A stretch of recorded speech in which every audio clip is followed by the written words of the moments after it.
Okay, so I've been looking through Wish.com at screen protectors, and I found this one with a metal edge on it, and I thought it was interesting because what I tend to get an issue with is the edge on, since I've had an iPhone 7, the edge tends to chip away on the screen protectors. The screen protectors seem a bit thinner than they were, and I didn't used to have this same issue on my iPhone 5S, which was the previous phone that I had. So I thought I'd try one of these ones all the way from China, from Wish.com, and it was super cheap, £2.95 in total, and I got 2 screen protectors for that. And you can see that it's got like a metal edge around it. It feels a bit plasticky, but I don't know if that's just because it's got the edge around it. I think it said it was tempered glass.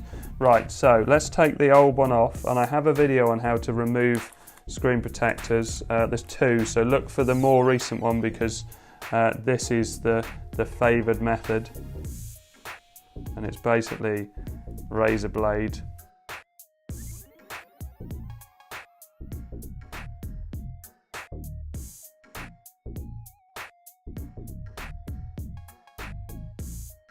Funny, on my other video about screen protector removal, so many people say, oh, it's so easy, but if you get a screen that's not easy, it really isn't easy. There you go. So that's come off. Comes with some wipes. So a wet wipe and a dry wipe, so we'll use those.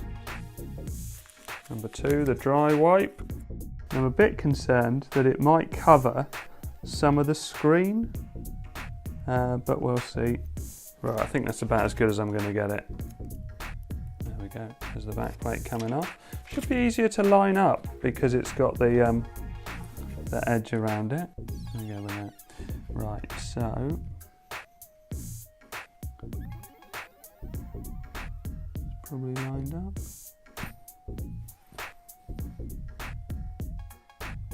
Oh, found a bit in the middle there, look. It's taken quite nicely though. Right, so let's see if the case still fits on without bubbling it over. Oh, I think it does. Have to get that, just have to get the edge over it so that it's not going to push it up, which I've had before on some others. There we go. So I think it slightly cuts off the edge. So if I call up that, oh no, maybe not. No, maybe not. Maybe it's just right. Okay, well, I guess I'll see how it goes. But because it's got this edge, I'm guessing that the glass isn't going to chip away like it did on the other one. Yeah, well, I'll see. I'll leave a comment later on after a month or a certain time to see how good that is. But yeah, that's interesting. So they're on Wish.com, that's where I've seen them. I paid £2.95 for 2 screens. Hope this helps. Thanks very much for watching. Please like and subscribe.